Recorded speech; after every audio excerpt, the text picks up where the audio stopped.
नमस्ते दोस्तों, एक बार फिर से स्वागत है आपका अपने YouTube चैनल पे, जहां हम सीखते हैं फाइनेंस को बिल्कुल इजी से इजी फॉर्मेट में।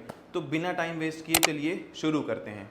बहुत सारे ऐसे लोग हैं मार्केट में जो कि अपने रनिंग प्रॉफिट को, जो उनका प्रॉफिट चल रहा है, उसको लॉस होने से बचाना चाहते हैं। ठीक है, उसके लिए वो एक स्ट्रैटेजी यूज़ करते हैं जिसको हम लोग नॉर्मल भाषा में हेजिंग बोलते हैं। ठीक है, तो आज का हमारा टॉपिक है हेजिंग। हेजिंग क्या होता है, हेजिंग कैसे करके अपने प्रॉफिट को बचाया जाता है लॉस होने से, या फिर अपने लॉस को कह सकते हैं कि लॉस को अपने मिनिमाइज किया जाता है। ठीक है, कि बहुत ज़्यादा लॉस ना हो जाए, लॉस को एक पर्टिकुलर प्राइस पर लॉक करना जो होता है, ये क्या होता है, हेजिंग होता है। तो आइए इसको ब्रेक डाउन करते हैं और वन बाय वन स्टेप समझते हैं कि हेजिंग होता क्या है, हेजिंग करते कैसे हैं और इसका बेनिफिट हमें क्या होने वाला है। ठीक है, तो सबसे पहले हम समझते हैं कि हेजिंग होता क्या है।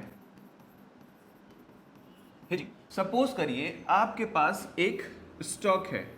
ठीक है, एक या फिर एक से ज़्यादा क्वांटिटी का स्टॉक है। ठीक है, इसका प्राइस कुछ भी हो सकता है। सपोज कर लीजिए कि आपने क्या किया था, बाई किया था एट द ₹100।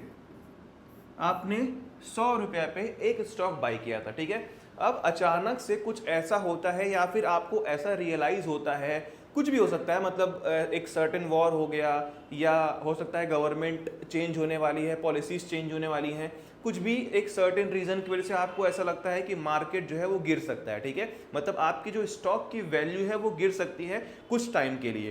तो लेट सपोज कि आपका इस पर्टिकुलर स्टॉक में प्रॉफिट चल रहा था। ठीक है, अभी इसका जो करंट मार्केट प्राइस चल रहा होगा, लेट्स सी कि एक 120 चल रहा है। ठीक है, 120 चल रहा है, तो आपको यहाँ पर 20 रुपये पर शेयर के हिसाब से क्या हो रहा है, प्रॉफिट हो रहा है।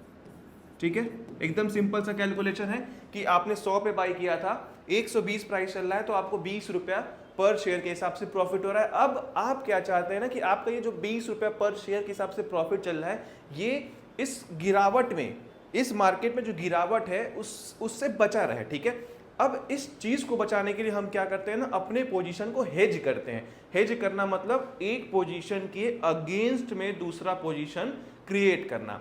क्यों क्रिएट करना, अपने प्रीवियसली जो लिया गया पोजीशन है उसके प्रॉफिट को गिरने से बचाना, या फिर एक अनडिफाइंड लॉस को मिनिमाइज कर सकते हैं। ठीक है, इस तरीके से होता है। अब ये हम करेंगे कैसे, तो हेज करने के लिए बेसिकली मार्केट में एक टूल आता है जिसको हम डेरिवेटिव्स बोलते हैं। ठीक है, डेरिवेटिव्स के अंदर दो अलग अलग चीजें हैं जिनको हम ट्रेड करते हैं। पहला है फ्यूचर्स, दूसरा होता है क्या, ऑप्शन। फ्यूचर एंड ऑप्शंस, ये दो अलग अलग टूल्स हैं जिनको हम यूज करते हैं अपने पोजीशंस को हेज करने के लिए। जिसको नहीं पता डेरिवेटिव्स क्या होता है, जिसको बिल्कुल नहीं पता फ्यूचर एंड ऑप्शंस के बारे में, आप मुझे कमेंट करके बताइए, मैं आपके लिए एक डेडिकेटेड वीडियो बना दूंगा।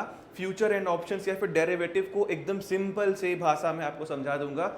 उसके बाद आपको फ्यूचर एंड ऑप्शंस में कभी कोई डाउट नहीं आएगा, इस चीज़ की मैं गारंटी लेता हूँ। ठीक है, तो कमेंट करके बताइए कि आपको फ्यूचर एंड ऑप्शंस के बारे में पता है या डेरिवेटिव्स के बारे में पता है, और जिसको पता है वो आगे बढ़ते हैं। ठीक है, तो अब क्या करते हैं, हम अपने पोजीशन को क्रिएट करते हैं। ठीक है, इस जो रनिंग हमारा प्रॉफिट है, जो हमारा रनिंग प्रॉफिट है, इसको हम क्या करना है, हमें इसे गिरने से बचाना है। तो इसके अगेंस्ट में, ठीक है, या तो हम अपने फ्यूचर को सेल कर देंगे। ठीक है, इसके अगेंस्ट में हम क्या करेंगे, क्योंकि हमने इसको क्या किया था, बाई किया था। ठीक है, अभी सोचते, बस ये सुन लीजिए फिर। ठीक है, कैसे करते हैं, किस तरीके से इसका कैलकुलेशन फॉर्म हो रहा है, ये सब चीज अभी हम एग्जांपल के साथ समझेंगे। ठीक है, आपको मैं एग्जांपल से करके दिखाऊंगा कि कैसे ये पोजीशन क्रिएट हो रहा है और आपको कितना एक आप अपना लॉस डिसाइड कर सकते हैं। ठीक है, इस चीज पे हम बात करते हैं। अभी क्या है, आपने इसको बचाने के लिए क्या किया ना, एक फ्यूचर सेल कर दिया। क्या कर दिया आपने, ये भी जो भी XYZ कंपनी थी, ठीक है, एक XYZ कंपनी, आपने उसी XYZ कंपनी का फ्यूचर जो है वो क्या कर दिया, सेल कर दिया। ठीक है, आपने इस कंपनी का फ्यूचर सेल कर दिया। तो सेल करने का मतलब क्या होता है ना कि आप गिरते हुए मार्केट में भी प्रॉफिट जनरेट कर सकते हैं। ठीक है, बाइंग एंड सेलिंग ये दो प्रोसेस होता है। तो आप गिरते हुए मार्केट में भी प्रॉफिट जनरेट कर सकते हैं। तो इस तरीके से मान लेते हैं अब ये प्रॉफिट जो है आपका गिर रहा है, मतलब यहाँ पर मार्केट जो गिर रहा है उसकी वजह से यहाँ पर आपका प्रॉफिट जो है वो कम हो रहा है। तो उसी के अगेंस्ट में क्या होता है ना, फ्यूचर मतलब जब फ्यूचर गिरेगा और आपने सेल किया है तो आपका प्रॉफिट यहाँ से बढ़ेगा, ठीक है। तो जितना हो सकता है आपने इधर गवाया है, ठीक है, जितना आपने यहाँ लॉस किया है उतना ही या फिर उससे ज़्यादा आपको यहाँ पर प्रॉफिट हो जाए, ठीक है। तो इस तरीके से आप क्या कर सकते हैं, अपने पोजीशन को हेज कर सकते हैं। क्या इसमें क्या हो रहा है, आप सिंपल समझिए, एक बार वापस से समझते हैं क्या हो रहा है कि हम अपने एक ऑलरेडी बाइंग पोजीशन, जो कि हमारे पास ऑलरेडी एक एसेट है, उस एसेट के लॉस को कम करने के लिए, लॉस को रिड्यूस करने के लिए, एक डिसाइडेड लॉस करने के लिए हम उसके अगेंस्ट में एक फ्यूचर सेल कर रहे हैं। अगर हम फ्यूचर सेल नहीं करते हैं तो हम ऑप्शंस में पुट ऑप्शन को भी बाई कर सकते हैं, ठीक है। पुट ऑप्शन क्या होता है, शॉर्ट में समझते हैं। अगर मार्केट गिर रहा होता है तो ऑप्शंस के केस में हम क्या कर सकते हैं, पुट ऑप्शन को बाई कर सकते हैं अगर मार्केट गिर रहा होता है तो, ठीक है। अगर हम ऑप्शन ट्रेड करते हैं तो हम हमेशा कॉल को बाई करते हैं, कब, जब मार्केट ऊपर जाता है, और जब मार्केट नीचे जाता है तो हम पुट ऑप्शन को बाई करते हैं, ठीक है। तो ये एक तरीका होता है हेजिंग करने का। अब इसको हम प्रैक्टिकली समझते हैं। ये तो हो गया थ्योरेटिकली, जो कि आपको हर कोई बता रहा है, ठीक है, कि हाँ आपको दुनिया भर का वीडियो मिल जाएगा इस चीज़ पे कि किस तरीके से हेजिंग किया जाता है। अब इसको अगर प्रैक्टिकली समझना है ना, तो आप मेरे साथ एक सॉफ्टवेयर ओपन कीजिए। मैं चाहता हूं कि आप ट्राई कीजिए ये साथ के साथ, ताकि आपको वो चीज़ प्रैक्टिस में आए, ठीक है। आप अपने क्रोम खोलिए किसी दूसरे फोन में या फिर किसी लैपटॉप में, और उसमें सर्च करिए ऑब्स्ट्रा, OPSTRA, ठीक है, ऑब्स्ट्रा। ये पहला जो वेबसाइट है, ये ऑब्स्ट्रा एक वेबसाइट है, आपको इस पे लॉगिन कर लेना है, ठीक है। कुछ ऐसा इंटरफेस आएगा। आप अभी मेरा ये लॉग इन है, तो जिसका लॉग इन नहीं होगा, यहाँ पर कॉर्नर में एक लॉग इन लॉग आउट का ऑप्शन आएगा, आप यहाँ से अपने क्रोम से उसको लॉग इन कर सकते हैं, ठीक है। ये आपका इंटरफेस लॉग इन हो गया, ठीक है। उसके बाद हमें जाना है कहाँ पर, हमें बिल्डर्स में जाना है, ठीक है। अब बिल्डर्स में आने के बाद हमें क्या करना है, हमें ये चेक करना है ना कि भाई हेजिंग करते कैसे हैं, हम अपने लॉस को कैसे मिनिमाइज कर रहे हैं, ठीक है। अब हम क्या करते हैं, सपोज एक एग्जांपल लेते हैं, कोई एक कंपनी मैंने ओपन किया है, डाबर, ठीक है। आप कोई भी कंपनी उठा लीजिए, उसको सर्च कर लीजिए, कोई दिक्कत नहीं है, चीजें सेम ही होने वाली हैं। मैंने सर्च किया है डाबर, यहां आप देखेंगे तो एक स्पॉट प्राइस चल रहा है, ये है डाबर का मार्केट प्राइस, जो जिस प्राइस पे अभी डाबर ट्रेड कर रहा है। उसके बगल में आप देखेंगे डाबर का फ्यूचर प्राइस है, जो कि हमारे स्पॉट प्राइस से कम चल रहा है अभी, ठीक है। तो इसको आप कह सकते हैं कि फ्यूचर अभी डिस्काउंट पे मिल रहा है, ठीक है। उसके बगल में आप देखेंगे यहाँ पर लॉट साइज लिखा हुआ है, ठीक है, कि 1250 का डाबर का एक लॉट है। तो अभी हमें क्या करना था, हम क्या कर रहे हैं, हम हेजिंग स्ट्रेटजी समझ रहे हैं कि हेजिंग करते कैसे हैं। चलिए इसको करके देखते हैं। मान लेते हैं हमारे पास क्या था, डाबर का एक फ्यूचर बाई रखा हुआ था, ठीक है। हम क्या करते हैं, डाबर का फ्यूचर बाई किए हैं, ठीक है। 31 जुलाई हमारा जो है एक्सपायरी डेट है, कितना है, एक लॉट हम बाई करते हैं। आप यहां देखिए, यहां पर ऐड पोजीशन है, ठीक है, इस पोजीशन को हम ऐड कर देते हैं, ठीक है। अब जब हम अपने पोजीशन को ऐड किए हैं तो नीचे स्क्रॉल करने पे हमारे पास पे ऑफ चार्ट आ रहा है, ठीक है। आप यहां देखेंगे तो ये पे ऑफ चार्ट लिखा हुआ है। अब ये पे ऑफ चार्ट क्या बताता है, ठीक है। अभी ये जो है, ये मेरा पोजीशन जो है, ये सिर्फ मैंने एक फ्यूचर में, सिर्फ और सिर्फ फ्यूचर में, आप ये समझ लीजिए मेरे पास कोई कैश नहीं है, कोई डिलीवरी मेरे पास होल्डिंग में नहीं है, ये सिर्फ एक मात्र एसेट है जो मैंने अभी बाई किया है। अब ये क्या है, ये फ्यूचर है, इसकी एक्सपायरी होती है, ठीक है।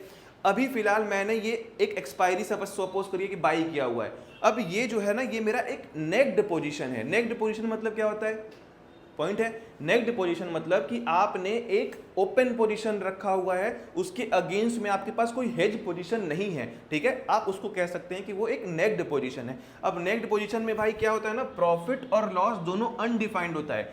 अब लॉस कैसे अनडिफाइंड हो सकता है, जितना आपने इन्वेस्ट किया होगा वो पूरा ही खत्म हो सकता है, मतलब आपका कैपिटल जो है वो वाइप आउट हो सकता है, ठीक है। तो अब आप नहीं चाहते हैं, आप सपोज करिए इसमें आपका इन्वेस्टमेंट लगा है 1,16,142 रुपीज़।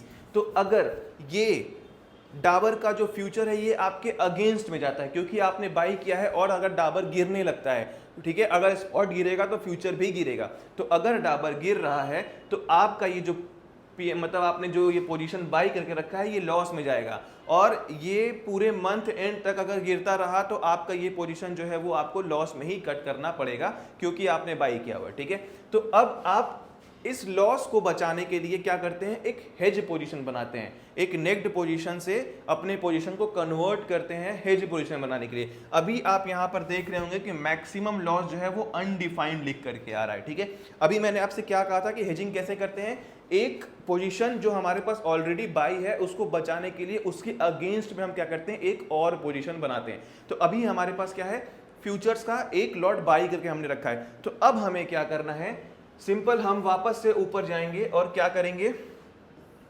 यहां पर अब भाई क्योंकि ऑलरेडी हमारे पास फ्यूचर्स बाई था तो हम ऑप्शंस में जाकर के हेजिंग कर सकते हैं, ऑप्शंस से हेजिंग कर सकते हैं। क्योंकि हमारे पास फ्यूचर बाई था तो हम यहां पर पुट ऑप्शन को बाई कर लेते हैं, क्योंकि पुट ऑप्शन क्या होता है, जब मार्केट गिरता है तो पुट ऑप्शन हमें प्रॉफिट जनरेट करके देता है। ठीक है, अब पुट ऑप्शन को हमने क्या कर लिया, बाई कर लिया, इसको वापस से क्या करेंगे, ऐड पोजीशन करेंगे। ठीक है, अब ऐड पोजीशन करने के बाद आप स्क्रॉल करेंगे और वापस से पे ऑफ चार्ट में आएंगे तो आप देख सकते हैं कि आपका पूरा चार्ट जो है वो चेंज हो चुका है।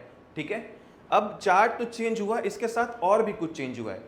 ठीक है, अब वो चेंज क्या हुआ है आप देखेंगे, अभी तक जो मैक्सिमम प्रॉफिट अनडिफाइंड था वो तो सिमिलर ही है, मैक्सिमम प्रॉफिट अभी भी अनडिफाइंड है, लेकिन आपका मैक्सिमम लॉस जो है वो क्या आ गया है, डिफाइंड हो गया है। वो कितना हो गया है, 12,500 रुपीज। सॉरी गाइस, वो फोन आ जाता है कभी कभी। ठीक है, तो आपका मैक्सिमम लॉस क्या हो गया है, वो डिफाइन हो चुका है, कितना, 12,500। मतलब आपने सीधे ये बोल दिया कि भाई कुछ भी हो जाए मैं तेरे को 12,500 रुपए से एक ढेला नहीं देने वाला, बात खत्म। ठीक है, अगर आप लॉस भी करेंगे तो आपका मैक्सिमम लॉस कितना जाएगा, 12,500, जो कि प्रीवियसली जो कि आपने नेक्ड पोजीशन बना के रखा था ना उसमें अनडिफाइंड था, आपका पूरा कैपिटल भी उड़ने का चांस था। बट इस कंडीशन में आपने क्या किया, अपने लॉस को मिनिमाइज कर लिया। क्या कर दिया, 12,500 आपने अपने लॉस को मिनिमाइज करके ले आ दिया। ठीक है, एक पोजीशन के अगेंस्ट में दूसरा पोजीशन बना करके। तो अब मुझे नहीं लगता कि इससे ज्यादा सिंपल कोई तरीका होगा हेजिंग को समझाने का। तो आई होप सो ये वीडियो आपको इन्फॉर्मेटिव लगी होगी, आपने कुछ नया सीखा होगा। अगर आपको ऐसे ही टॉपिक्स पे वीडियो चाहिए तो हमारे चैनल को सब्सक्राइब कर लीजिए। मिलते हैं अगले वीडियो में, तब तक के लिए गुड बाय।